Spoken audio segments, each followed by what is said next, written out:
Igreja Açores, o programa com a atualidade da Diocese para ouvir ao domingo, ao meio-dia, na sua Antena 1 Açores. Olá, seja bem-vindo ao Igreja Açores neste especial Dia da Mãe. E hoje deixamos um cumprimento especial a todas as mães que nos ouvem neste momento. Hoje vamos conversar com uma mãe, mas depois da atualidade da Diocese açoriana. O Centro Paroquial da Matriz de Ponta Delgada será inaugurado a 26 de junho. O pároco Padre Nemésio Medeiros garante que a persistência neste sonho valeu a pena. Isso foi um sonho que eu não esperava. O centro paroquial estava degradado por causa do tempo e depois infestado de térmitas, e eu que pensaria que já tinha cumprido o meu dever como pároco, já vou fazer 18 anos aqui, e então acordei de um sonho e concretizei, e nós levamos algum tempo, porque o espaço é bastante difícil de introduzir a máquinas e, portanto, foi tudo à mão, e que foi desventrado, mantivemos toda a fachada exterior, fizemos segurança que não havia multa, e é isso. E, portanto, a inauguração é, de facto, abrirmos as portas aos serviços. O edifício restitui as valências que ali um dia existiram. Simplesmente remodelamos totalmente o edifício porque estava em ruínas. Então será um espaço para atendimento paroquial de todos os níveis. Será a biblioteca e o arquivo, que é muito procurado pela universidade, pelos estudantes. Irá também atendimento também às famílias carenciadas, salas de formação. Há um espaço maior que chamamos um salão, mas portanto uma sala que levará aí 80 lugares, uma zona de serviços e também uma zona de recolhimento de oração. A paróquia teve de escolher entre a Casa Paroquial e o centro que agora inaugura. No meu mandato nós fizemos algumas remodelações estruturais que é importante. A Casa Paroquial estava também em ruínas, foi uma doação de uma família Canavarro, e que tivemos que desfazer dela para que não podíamos restaurar ou bem o centro ou bem a Casa Paroquial. Vendemos a Casa Paroquial, ficamos aí com 100 mil euros. Depois tínhamos um espaço rural, uma área que nos deixaram e que nós também vendemos com a autorização de todos da Diocese, e depois com os donativos das almas generosas da paróquia e também da Câmara Municipal, e esperamos que também o Governo Regional, que nos prometeu também dar através da Secretaria da Cultura. A obra a inaugurar no final de junho está orçada em 700 mil euros.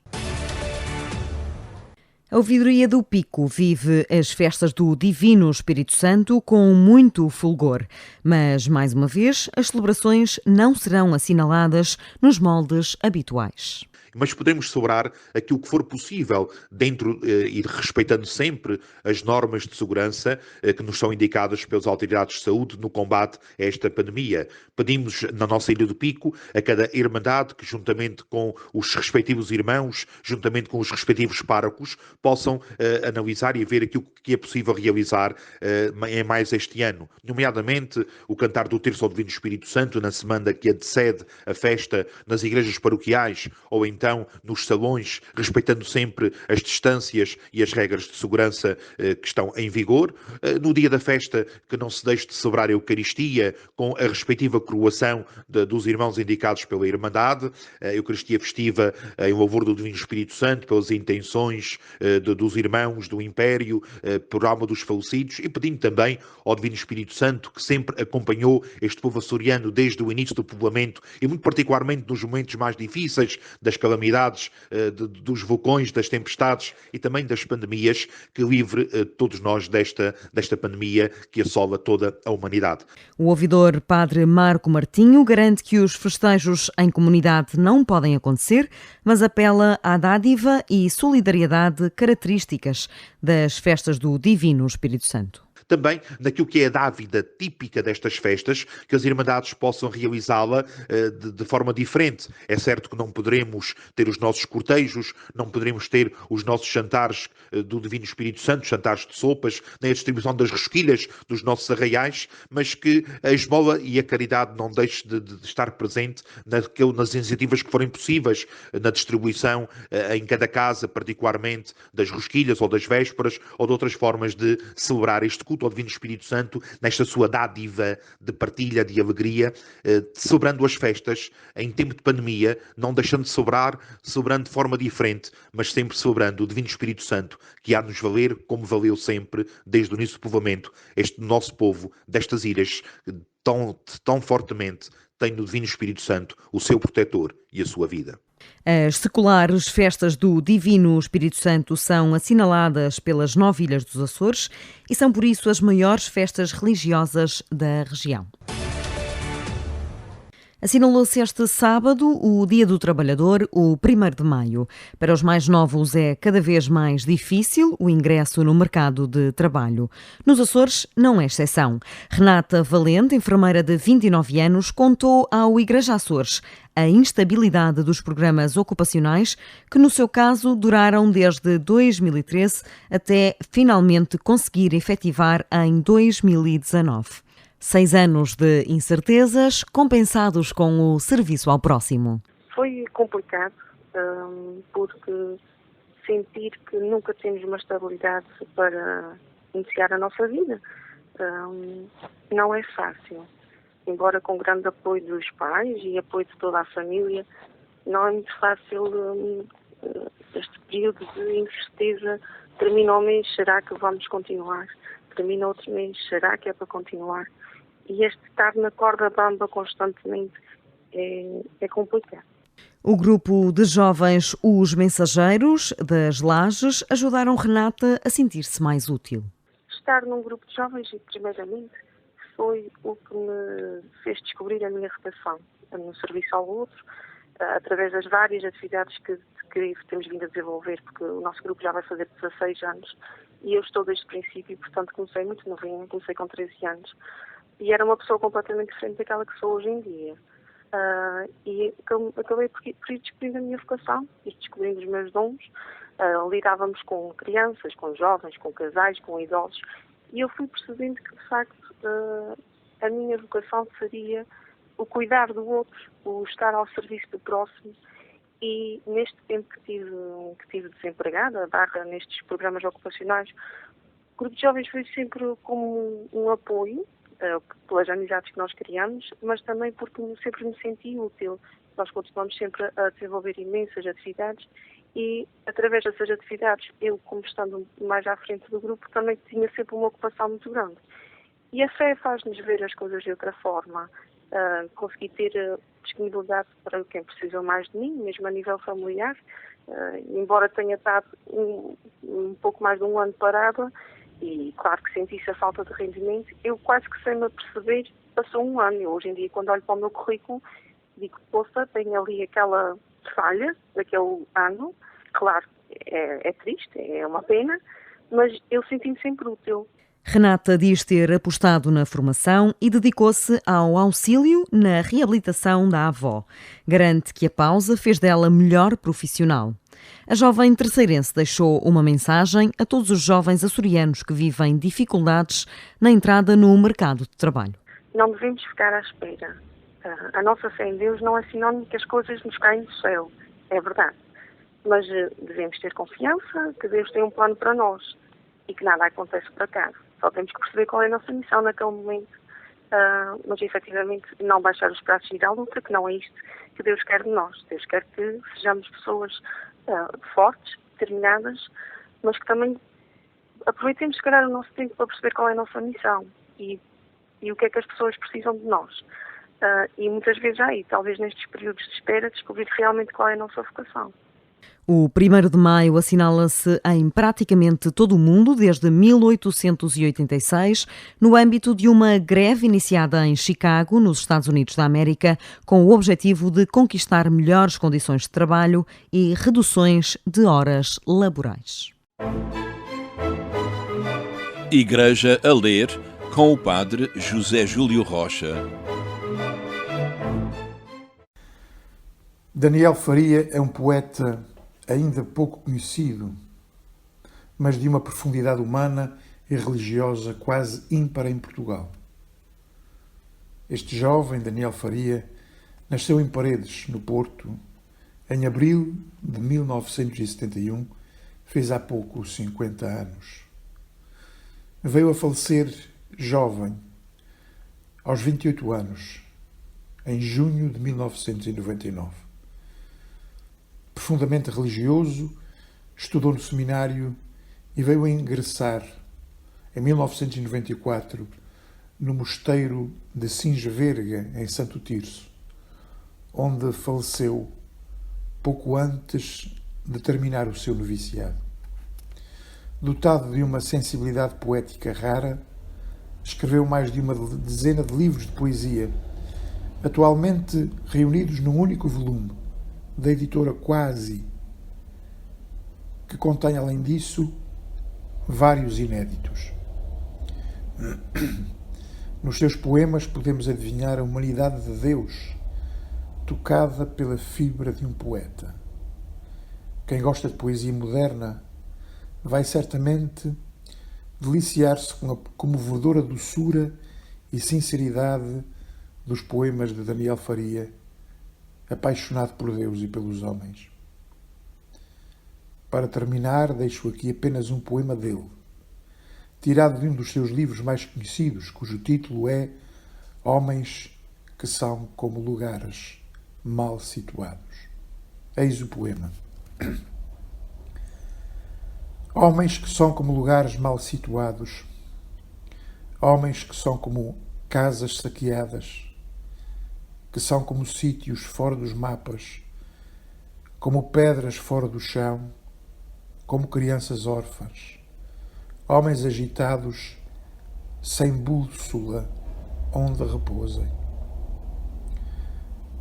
Homens que são como fronteiras invadidas, que são como caminhos barricados, homens que querem passar pelos atalhos sufocados, homens sulfatados por todos os destinos, desempregados das suas vidas.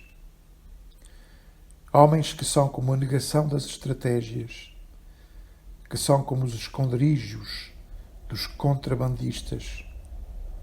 Homens encarcerados, abrindo-se como facas. Homens que são como danos irreparáveis. Homens que são sobreviventes vivos. Homens que são sítios desviados do lugar. Entre Vistas, com o padre Teodoro Medeiros.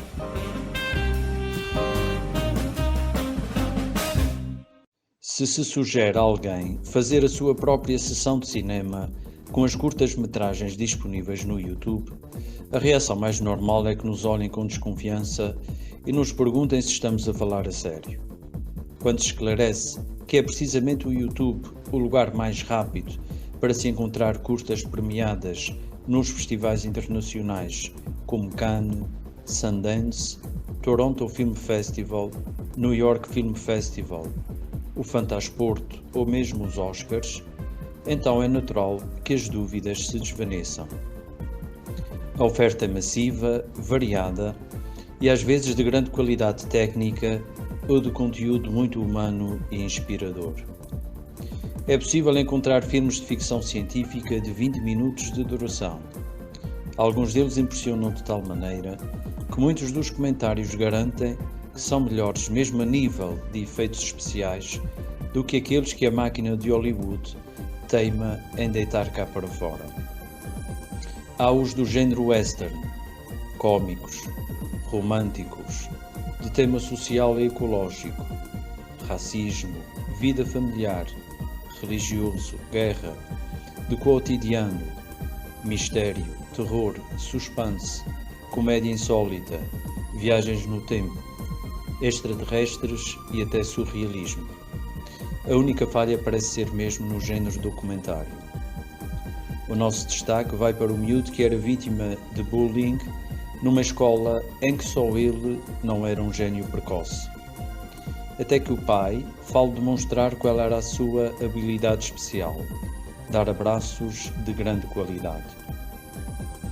É a quinta curta mais vista no canal Omeleto, que se escreve assim mesmo como soa, omelete, mas com um E final substituído por um O.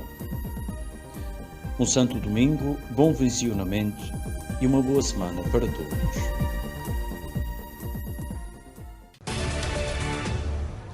A nossa convidada deste Igreja Açores, especial do Dia da Mãe, é a Maria do Sameiro Mesquita Gabriel.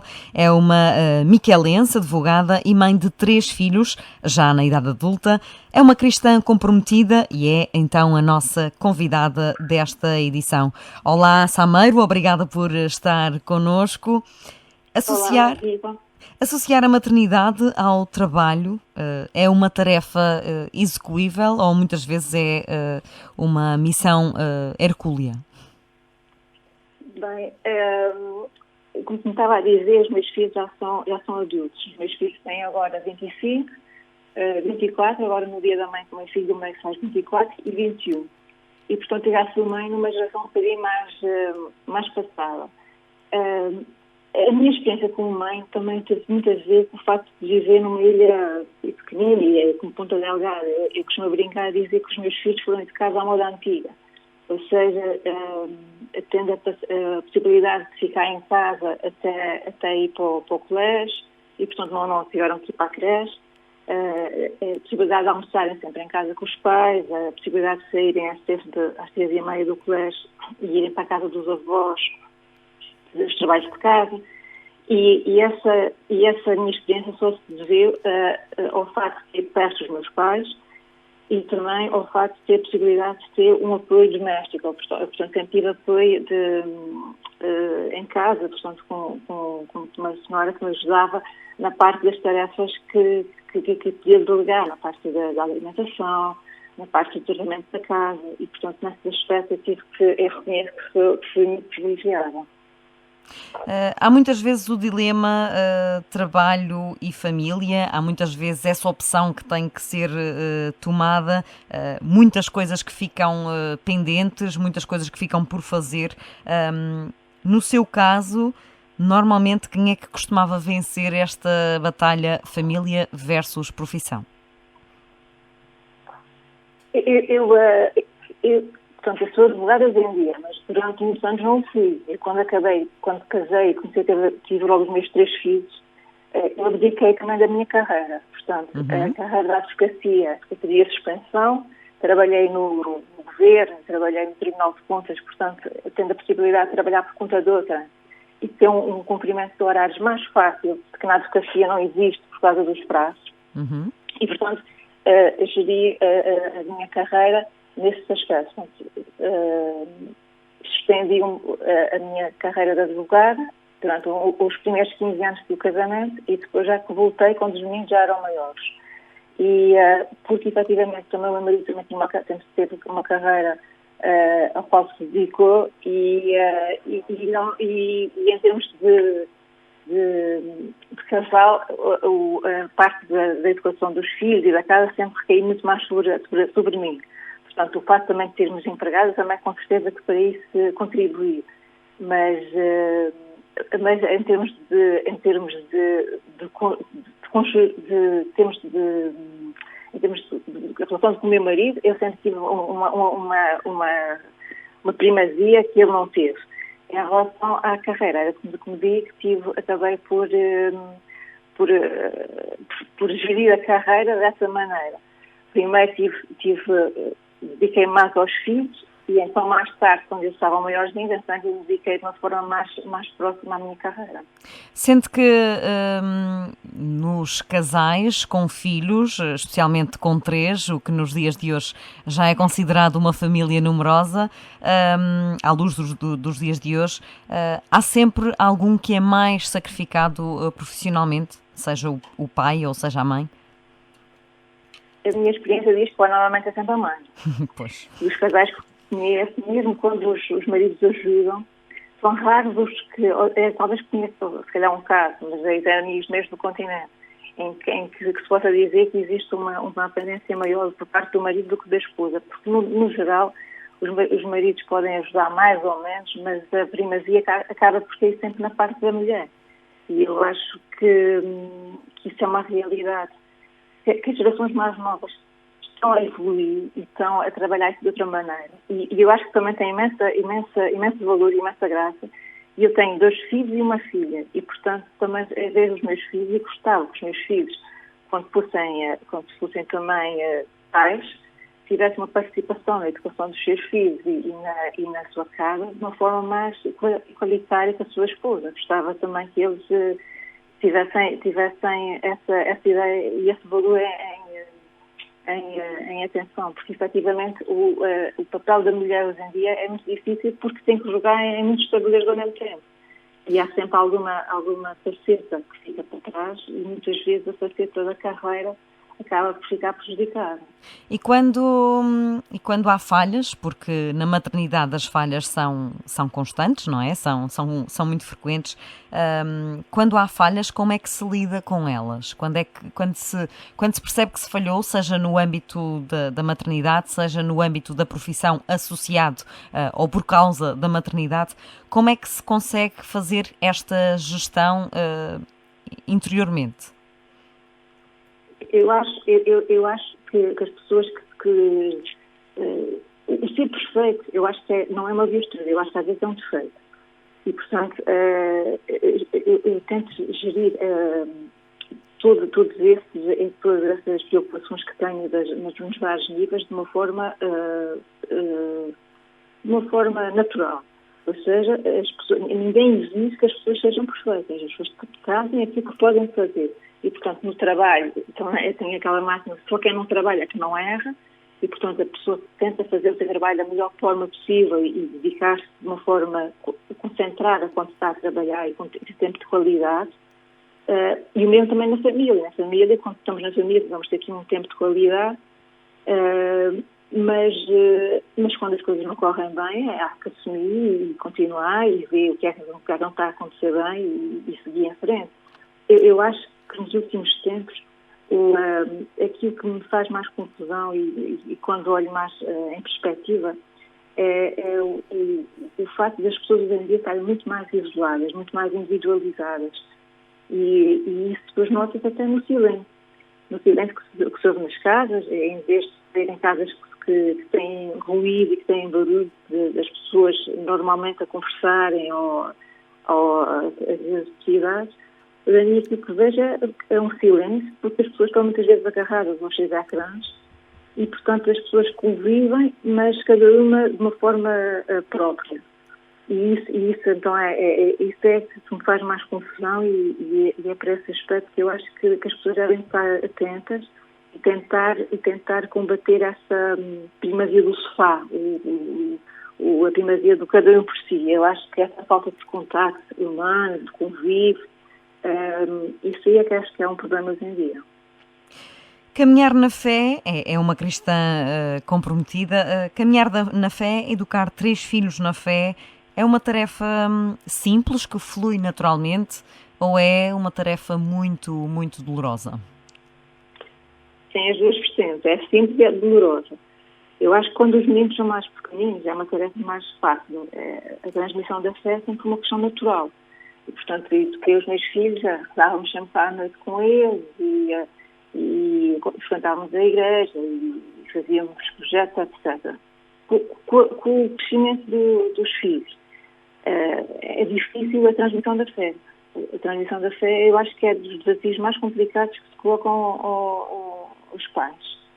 Porque também há que defender, há que respeitar a individualidade de cada um dos filhos e os caminhos que eles seguem e a forma como pensam, e isso para mim é muito importante. E, portanto, também temos que aceitar o espaço deles, a liberdade deles, a forma de pensar diferente. E portanto, apesar de ser uma pessoa comprometida e em vários níveis na igreja, hoje em dia, quando olho para os meus filhos, não posso dizer que eles tenham a mesma experiência que eu tenho. Têm uma experiência diferente. Mas lá está, foram criados nos princípios católicos, a experiência de fé, as catequese, todos têm o crisma, e eu acho que isso dá-lhes as bases para mais tarde poderem viver a sua fé e a sua vida de uma forma mais completa. Acredita que podem regressar a este caminho? Uhum. Sim, quer dizer, a minha filha mais nova é uma pessoa que quando frequentar a igreja, antes de lá comigo à missa, não sei o quê, mas não se pode dizer que seja uma obrigação. Agora vivem todos em Lisboa, estão a estudar ou já começaram a trabalhar e vivem em Lisboa. Mas mesmo os que estão mais afastados, acho que sim, o que me faz mais confusão, apesar de tudo, é pensar que essa geração, a geração dos meus filhos e um bocadinho mais velhas, começam agora a educar os seus próprios filhos, mas que não tiveram a vivência da fé de pequeninos. E, portanto, pessoas, isso faz mais confusão, ou seja, pensar que essa geração que tem hoje em dia 30 anos, ou que tem os seus filhos pequenos, muitos deles não têm qualquer contato, ou nunca tiveram qualquer contato com a religião, ou por não serem batizados, ou por não terem sido proporcionadas essas condições. E, portanto, não podem dar aquilo que não receberam. Ou seja, apesar de tudo, são diferentes dos meus filhos. Meus filhos podem não dar, mas posso ter uma experiência que eles está lá, a raiz...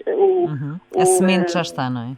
A semente está lá. E os valores cristãos, para mim, é fundamental, também são. Quer dizer, o respeito, a dignidade de outras pessoas, a tolerância, a atenção aos mais frágeis, ou às pessoas que estão doentes, isso eu vejo perfeitamente, e aprendimento com os meus filhos nesse campo. O que é que acha que ao longo dos anos os foi afastando ligeiramente da Igreja? O que é que afasta os jovens nos dias de hoje? Eu acho que a estrutura paroquial falha ali um bocadinho. Portanto, eu até eu fui catequista há alguns anos e, portanto, também é uma coisa que me toca. Eu acho que a forma como a catequese é feita hoje em dia não é a forma mais adequada e que vai mais ao encontro dos miúdos. Vejo que as estruturas da Igreja, alguns movimentos da Igreja que trabalham com jovens fazem trabalhos muito interessantes. E esses, sim, são mais eficazes. Os jesuítas, por exemplo, têm trabalhos feitos cá na Sul, eu não conheço, mas a nível nacional têm campos com jovens em que eles entram pequeninos e muitas vezes vão fazendo um percurso e depois ficam monitores, em que tem uma vivência de fé muito mais viva que nas paróquias, movimentos como os populares, como o Opus Dei. Há movimentos que trabalham com os jovens e, efetivamente, esses movimentos eu acho que a paróquia tinha a aprender com eles.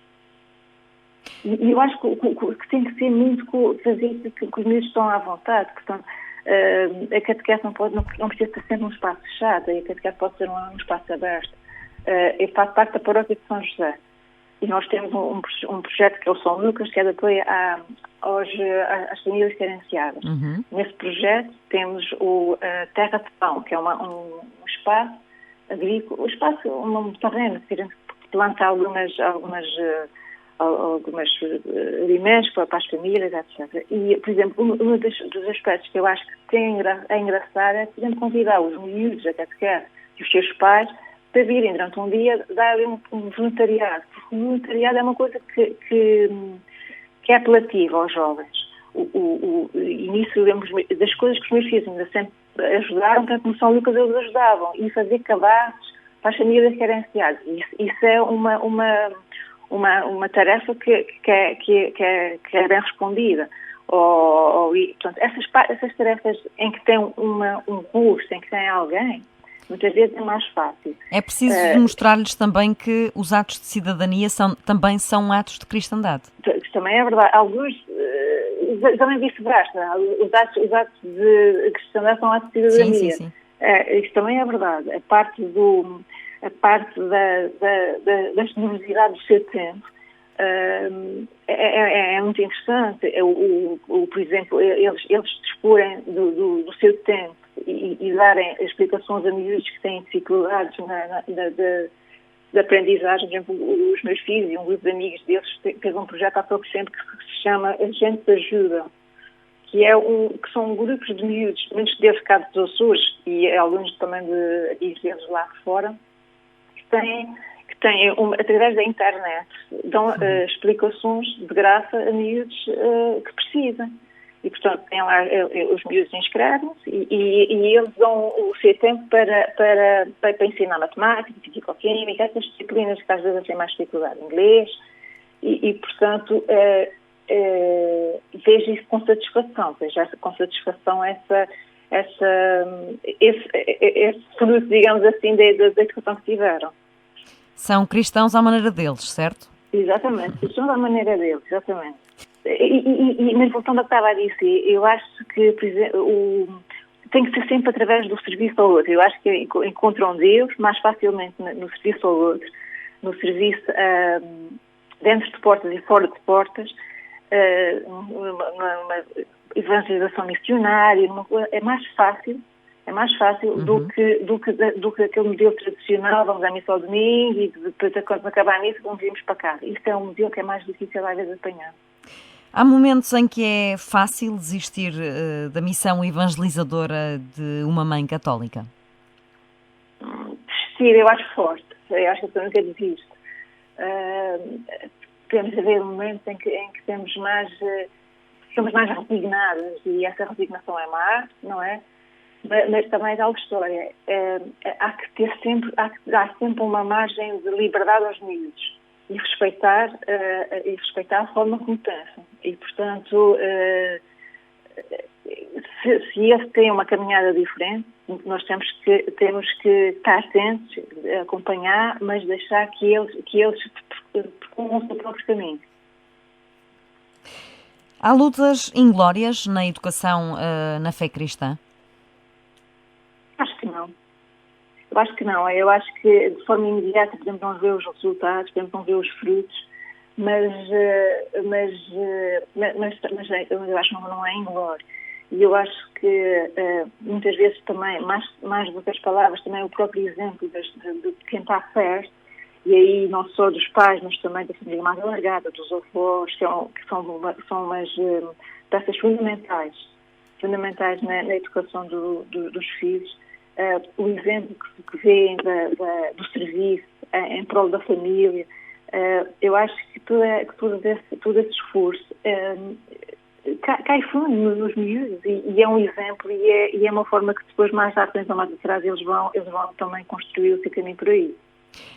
Com 3 filhos, certamente cada um com a sua forma de ser, há, digamos que, receitas rápidas para educar os filhos na fé cristã, ou a metodologia tem que ser diferente, adaptada a cada um dos perfis?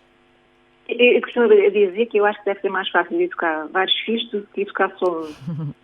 Porquê? Eu acho que educar mais filhos é mais fácil. Eu estou com ele a ensinar as regras, mas nós temos regras, acho que é mais fácil. E eles educam-se também uns aos outros? Exatamente, educam-se uns aos outros. E eles próprios muitas vezes não fazem algumas coisas porque têm vergonha em relação aos irmãos terem gozados, etc. E, portanto, aquilo funciona melhor. E as regras são mais bem aceitas, porque não há aqui contestação. Quer dizer, acho mais fácil. Eles próprios percebem que também os pais têm limites e, portanto, as coisas só podem acontecer. Os meus filhos são todos muito próximos. E, portanto, quando se ia com eles, quando ia para a praia, às vezes a minha filha mais nova nasceu em setembro e ia para a praia com os meus filhos mais velhos, em que um tinha 1 ano e tal, eu tinha 3 anos. E grávida de 9 meses, sai muitas vezes sozinha. E eles portavam-se bem. E depois, quando mais tarde a menina nasceu, íamos lá ao I, procurar assim, com tantos miúdos pequeninos, e eles portavam-se bem, porque sabiam que era ou aquilo ou era nada, ou íamos para casa. E, portanto, nesse aspecto, acho que os mais filhos, acho que é mais fácil. Em termos de educação católica, também ser mais filho, também acho que é mais fácil. Ter um grupo mais alargado. Eu recordo com tanta saudade quando os meus filhos eram pequeninos e rezavam sempre à noite, e eles rezavam o Pai Nosso à maneira deles, que seja feita a nossa vontade, em vez de ter a vossa vontade, e rogai por nós pescadores, e não nos deixeis cair na natação. Era a maneira deles que eles rezavam, já aqui divertidíssimo. E lembro também com tanta saudade quando às vezes eles estavam muito quietos e eu dizia, então vamos rezar o texto. E começávamos a rezar o texto e eles muitas vezes adormeciam a rezar o texto, mas era uma forma também de estarmos juntos e ter proporcionado a hipótese deles participarem na função de Cristo, saírem de anjinho, ou de ir acompanhados. Portanto, todas essas vivências de acólito, eles nunca foram assim, muito próximos, mas por exemplo, o meu filho mais velho, quando crismou, o meu pai tinha ficado por crismar, e então o meu filho crismou, e logo a seguir foi ele próprio padrinho do meu pai. Acabou a criar uma ligação tão engraçada ali entre os dois. E depois o meu filho do meio, quando crismou, passado um ano ou coisa assim, convidou o meu pai para ser o seu padrinho. E portanto gera-se ali uma relação tão simpática em que chamam o padrinho o avô por padrinho ou por afilhado, e essas vivências só foi possível na fé. E nesse aspecto eu acho que não... nesse aspecto foi transversal para todos, não assim grandes diferenças dos filhos em relação aos outros. Mas admito que cada caso é um caso, e que pode haver situações em que haja necessidade de fazer um acompanhamento mais diferenciado. Conferiu há pouco que teve uma educação, deu uma educação aos seus filhos, se calhar com um conforto de outros tempos, digamos assim, com o cuidado dos avós, com uma vida se calhar mais familiar. Mas quais foram as maiores dificuldades para si em ser mãe, comparado com as dificuldades dos dias de hoje, das mães que deixam os filhos no colégio, das mães que têm que sair a horas muito mais tarde? Quais são os grandes desafios das mães da sua idade e das mães de hoje? Não, eu faço parte daquela geração em que acabei o curso e casei. E, portanto, tive logo os meus filhos muito cedo. Da minha geração, dos meus amigos, muitos deles, eu formei mais cedo, talvez. E, portanto, muitos têm filhos mais novos. E essas minhas colegas, essas minhas amigas, o que eu vejo em relação a mim é que apostaram muito mais na sua carreira, de início, e depois, e eu não, eu tive que apostar mais nos meus filhos. E eu acho que também há aqui um direito dos filhos estarem com os seus pais. Uhum. E, portanto, não é só o direito à carreira, não é o direito aos filhos. E às vezes é difícil a conjugação desses vários direitos. Mas eu olho para trás e penso que aproveitei imenso a infância dos meus filhos. Aproveitei imenso a infância dos meus filhos, brinquei imenso com eles e tinha disponibilidade mesmo sem stress para estar com eles. E eu vejo que hoje em dia as mães têm muito mais dificuldade. Porquê? Porque hoje em dia, mesmo que haja a possibilidade de ter um curso superior, etc., os empregos são muito mais mal remunerados do que eram à data. E, portanto, hoje em dia muito poucas pessoas mais novas têm a possibilidade de ter um apoio um apoio doméstico, ter uma empregada que lhes ajude de uma forma mais regular. E isso faz toda a diferença. Porque... por um lado. Depois, por outro lado, acho que também uma dificuldade muito grande em ser mãe hoje em dia tem que ver com o facto da proximidade ou não à sua terra familiar, aos seus amigos, porque todo esse conforto ajuda imenso na educação e na gestão do dia-a-dia. E, portanto, as mães hoje em dia, muitas também ainda têm as suas próprias mães a trabalhar e, portanto, também os avós não podem dar um apoio que eu tive a possibilidade de ter. E, portanto, eu também vejo também uma diferença grande em relação a hoje em dia, é o facto de terem muito menos filhos e muito mais pais. E, portanto, eu acho que quando, no meu caso, era tudo uma questão mais natural. Era também, se calhar, um efetivo, mas tive os vários filhos e a me fazia confusão. Uhum. E eu depois acabei por estar também à espera de um bebê já mais tarde, do meu quarto filho, depois pronto, a gravidez não chegou até ao fim. E eu tenho a impressão que se eu tivesse tido esse filho, volto nos 36, 37 anos, a minha vida profissional tinha sido diferente. Porque eu teria outra vez dado mais um apoio em casa e se calhar não tinha dedicado depois à advocacia. Mas eu reconheço que hoje em dia é muito difícil o papel das mães. Eu reconheço que é uma tarefa complicada a gestão de todas as coisas ao mesmo tempo. Maria do Salmeiro, um muito feliz Dia da Mãe para si. Tenho a certeza que também os seus filhos já o desejaram e, portanto, desejo-lhe aqui para si e para todas as mães que nos escutam um feliz Dia da Mãe e obrigada por ter estado connosco neste programa. Obrigada pela participação e para si também um feliz Dia da Mãe. E o Igreja Açores regressa na próxima semana com mais convidados especiais e com mais atualidade da Diocese de Angra. Igreja Açores, o programa com a atualidade da Diocese para ouvir ao domingo, ao meio-dia, na sua Antena 1 Açores.